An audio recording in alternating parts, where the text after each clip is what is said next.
thing my head wasn't down there.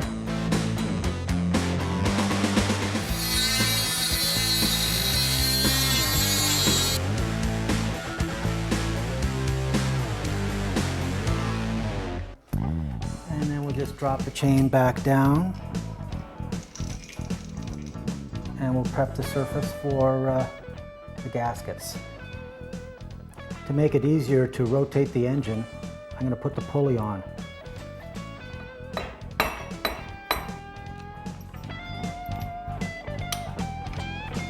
And this also has to be torqued, but in order to torque it, I have to put a piece of wood in the crank to keep it from turning. Because this is a dry sump system, it has this odd-shaped oil pan. There's not a lot of oil that gets kept in this. It gets sucked out and ends up in the oil tank. So it will fit nicely over here, but I have to install the oil seals. There's one that goes in the front of the front cover, and then one that goes in the back of the oil pan. So I'm going to put those in and then button this thing up. I'm going to have to put the pan gaskets on first because they actually fit into the groove underneath where the oil seals fit. And we'll put a little bead, hopefully with the emphasis on little, in the groove. And then we have this cork front seal. Then we have to put the seal in the back of the oil pan. And then I have to trim off the excess here, leaving it a little high because I'm going to do a rough fit just to squeeze it down.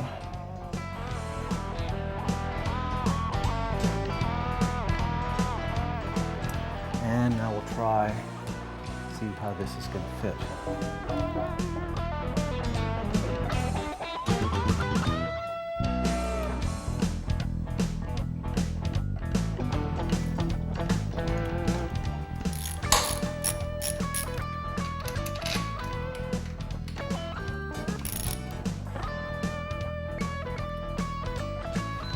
Well, I'm going to give the crank a little bit of a spin just to see how it's doing. Looks good. This last one's tricky, right by the inlet pipe. And this one is putting up a good fight. I guess I should have put them all in first before I start torquing any of them down. The torque on this thing is 6 to 8, which means that this is going to barely deflect. Doesn't even feel like I'm tightening them. Do another little spin. Nothing binding.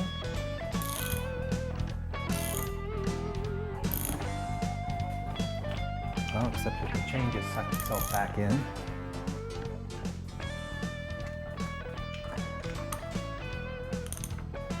Well, okay, what did I do? Well, I almost had a small heart attack. I thought I had jammed something in the engine, but it turns out it's the pin right here for the flywheel that is jamming up against the motor stand.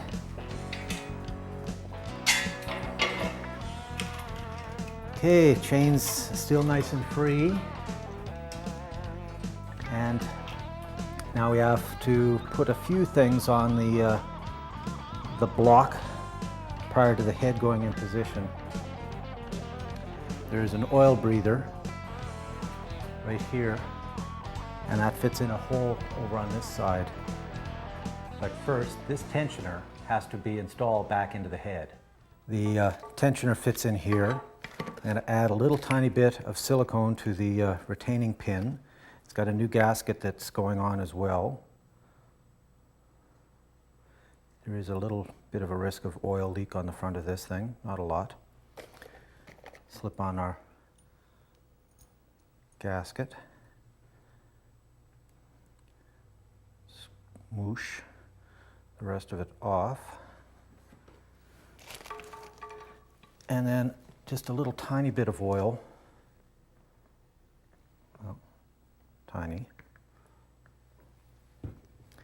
And then making sure that this portion is facing away to where the retainer or the plunger is located, in through the pin, and it actually slides back and forth slightly. Okay, I've dropped the chain down into the front case for now. I have this one gasket, the head gasket. I'm going to use silicone on the front gasket. The head gasket gets no gasket cement at all. It fits one way. These two large oil holes or water galleries match up on the back. Everything has been cleaned and dried and blown off. So I'm going to add a little bit of silicone. I've got this thing to remember to put in. So I'm just going to put a little bit of silicone around the base of this thing. This is the bypass, the oil breather, and put that in the hole. A little twist. Then we have a little bit to put on the top. Then just some silicone around this front cover gasket. Position this thing and then add another bead to the top of it. Then we'll get our head. Place it over top of this one retainer. And then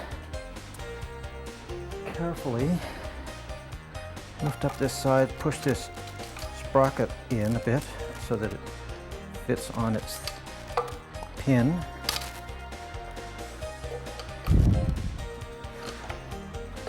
And then we've got this stupid little pipe at the back that has to fit in its hole. Now we're going to put a couple of head bolts in just to locate the gasket. There's also a long bolt for the front.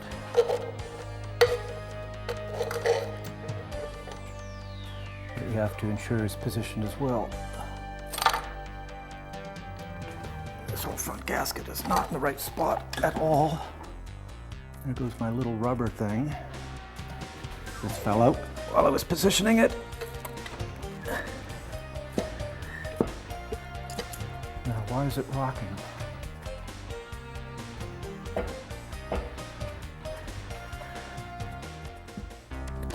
There we go. That one stupid plastic breather again.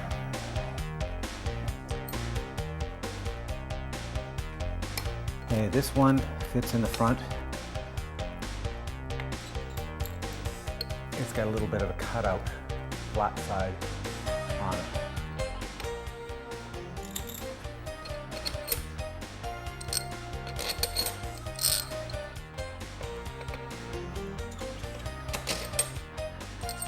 Now these cams were positioned for top dead center, so they're already set for the correct location for the sprockets. That's another one that's got a cutout in it. These cams have actually not been torqued all the way down. They're proud a little bit so that the valves don't push down on the pistons. You got to position them properly and then they will fall into place. 60 to 65 foot-pounds is what these things get torqued to. So we're just going to do the initial seating and then go through it in stages from the center out.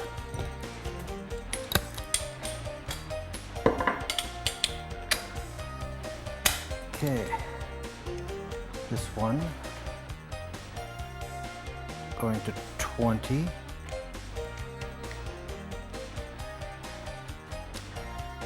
Okay, we'll go to 40 now.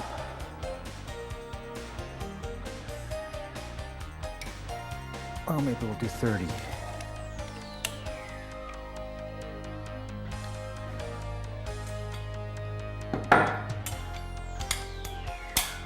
One last pass at 65.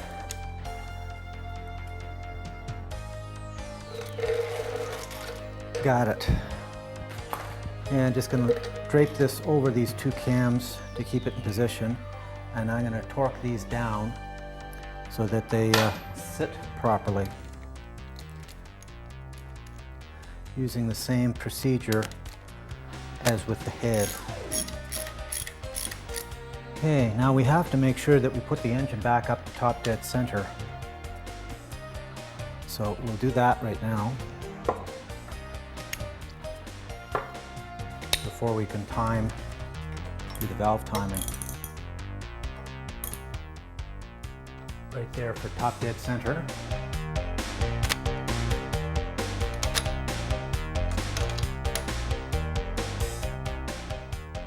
Okay, now we can position the sprockets on the front.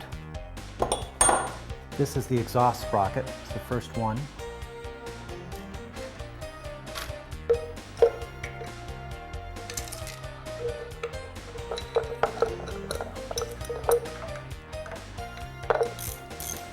Okay, I'm going to use a screwdriver through the sprocket so that the engine doesn't turn while I'm torquing these down. Okay, let's see if the engine will turn.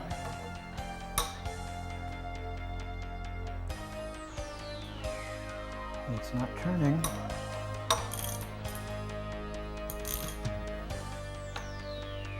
Oh yes, it's up against that stupid pin. I think I will get my moto tool out and shave it off. It's turning. All I had to do was just move the bracket slightly.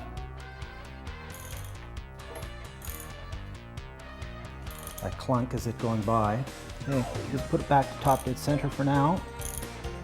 And then we have some caps that have to block off the front of these cams and the back, and then the valve cover goes on. There's a few other little things. There's a couple of holes where the fuel pump used to be. Right over here, that gets blanked off. The distributor, I'll just put some tape or something over that to keep things from getting into it. I'll stick some dead spark plugs in it just to keep the thing from ingesting anything, and some towel or tape across this. We'll put some plastic over it and we'll button it up.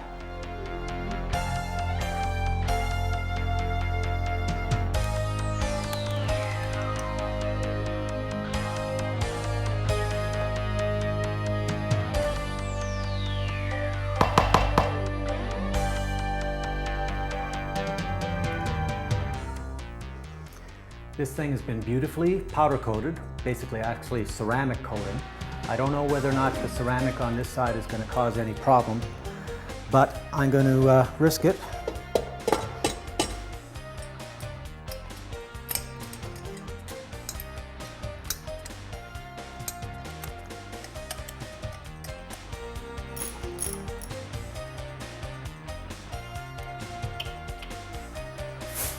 Bag it and move on to the next step.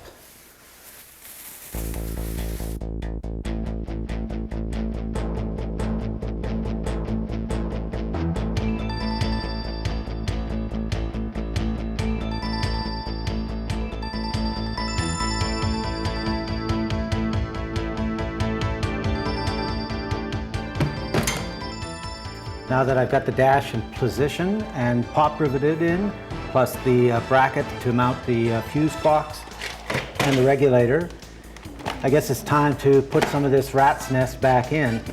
You remember the 6666 speedometer? Well, you should check before you do this with your local authorities, but I feel reasonably comfortable in resetting the odometer on this vehicle back to zero. It is essentially a new car. And, 1970, you just have to list the odometer at 999,999 plus. But I want to start off on a zeroed foot. So it's a relatively easy process to, well, we won't exactly show you how to do it. Maybe that'll be the best thing. Tack, unlike a lot of other people who like to put them in with the the red line straight up. I put it in like it was, like God meant it to be.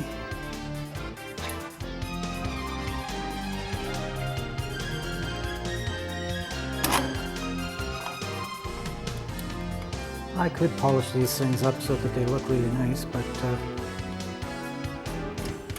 then they would probably rust.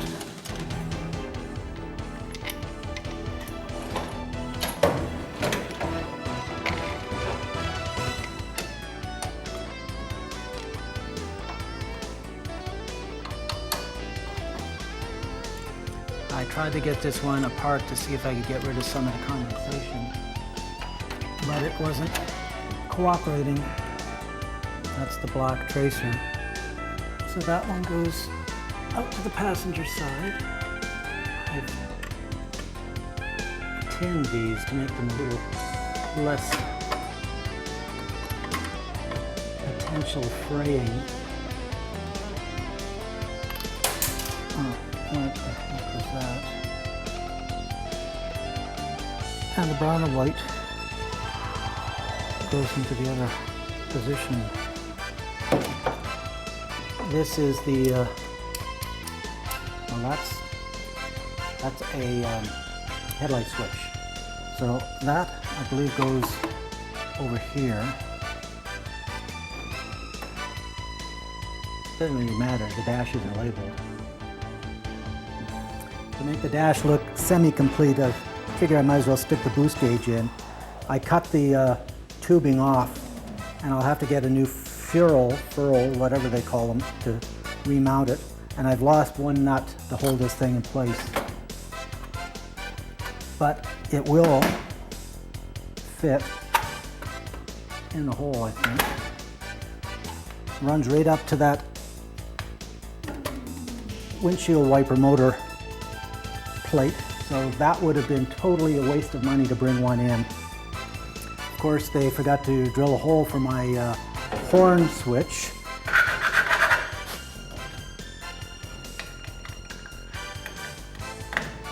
Perfect. They left me lots of room for expansion on the ignition switch. So I'm going to see if I can do it with the Dremel without gouging this thing.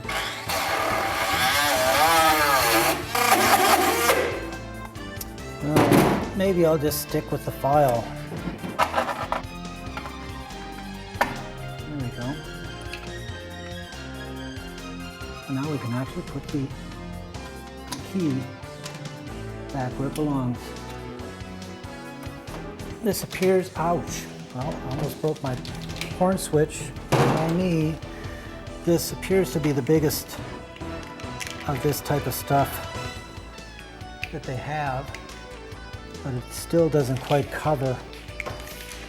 Let's try the other end here.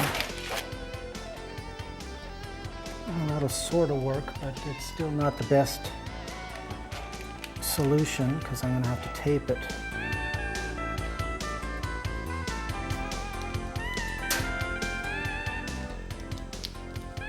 The stuff is just not quite big enough for the number of wires that I'm trying to bundle here. But it does make a difference, and if you wrap it with electrical tape, well, it looks definitely neater than it did if you just wrap the wiring harness directly. I think I've done a reasonable job of rebuilding this portion of the harness. I'm still not exactly sure whether or not this wire going out to the license plate tail light, illumination light, is in the right position. And it was, before it was rebuilt, on the old frame, it fit in behind the vertical braces in the chassis. Now it's too fat now to do that, so I'm going to have to hold it in place with some more of these wire ties. The most critical part is where this red wire comes out. So that has to cross over and underneath, well, maybe even through this hole. In fact, if I can get it through that hole.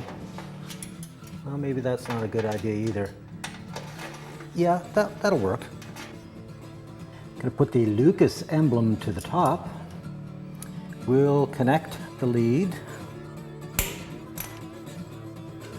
done. I still don't have a bulb in it though. I can't even scrounge one from one of the other fixtures because they're all blown.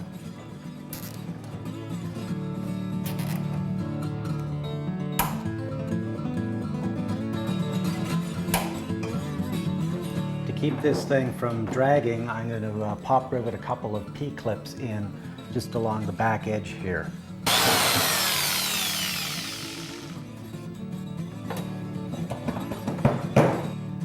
This little gizmo is going to be used to anchor the brake line going to the rear axle.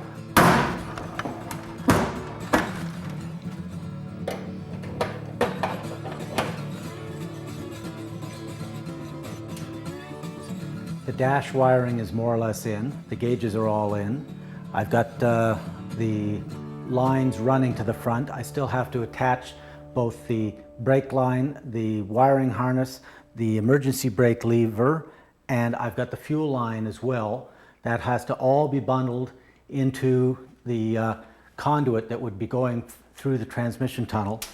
And I have to keep it up out of the way so that it doesn't get ground up by the drive shaft. There. Okay, that keeps the bundle tight. Now I'll check back a little further and see what I can do to keep the other end from rubbing against the inside of the tunnel. One more clip, just up by the firewall. Should be enough to hold this thing out of harm's way. Time for a little instant gratification again. I think it's gas tank time.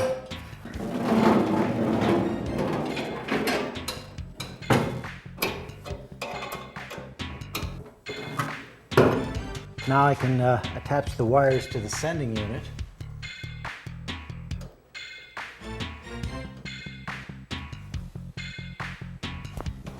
Put a little Teflon tape on this fuel outlet.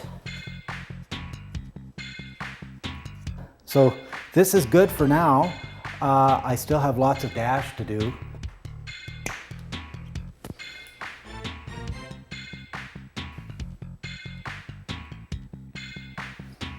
I was trying to rough in the brake lines for the front to tie them into the back, and discovered that the brake stoplight sensor, I don't know if it's broken, but this one terminal is kind of loose. So that's another thing to add to the list. But I might as well put this line in position, and it will get it out of the way. It would be one less thing I'll have to worry about. It's going to be hard to get at the scuttle box area once these pedals are installed. So I figured this was as good a time as any to give the top of this not really a final polish, because you never really finally polish these vehicles, because you're going to be constantly polishing these vehicles.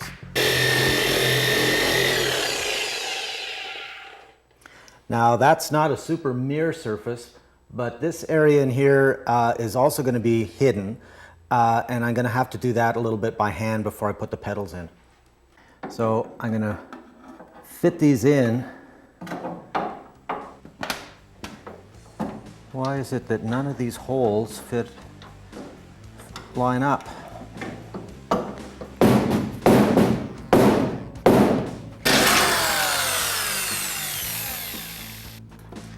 I think I've got everything I need to put this together. We'll put a little bit of this paint again on those cut holes.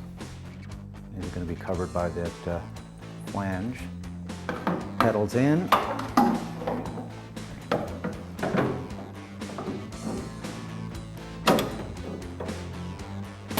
Pull the pin out of the front of the push rod.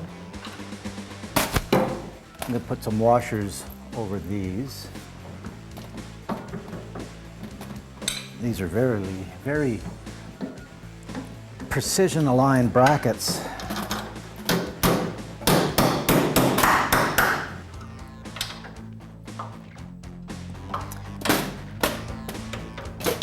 I'm going to take this off and hammer these things again, because they're just not lining up at all.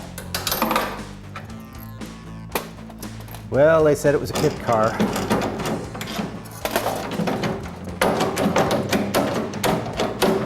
get out of there.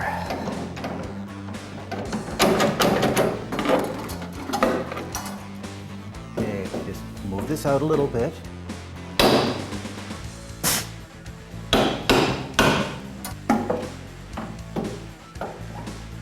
See if we're smarter this time. We'll put these in first.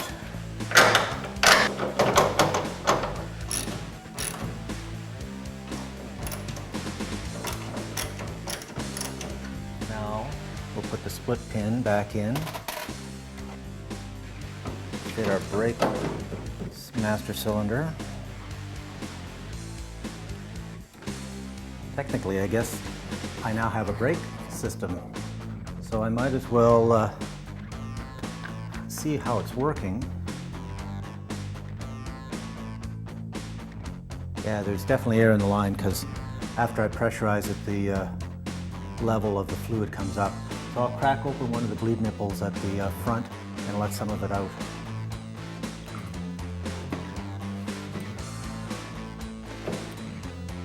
Yeah, it appears I have some brakes. This bundle of wires here has been laced through the grommet in the transmission tunnel, and now I'm going to try and attach it to this bundle of wires going to the back. Okay, the bundle's in, and it's going to be wire tied up into roughly this position.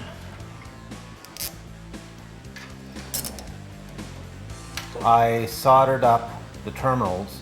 I still don't know whether or not it's going to work properly until I get it into the circuit.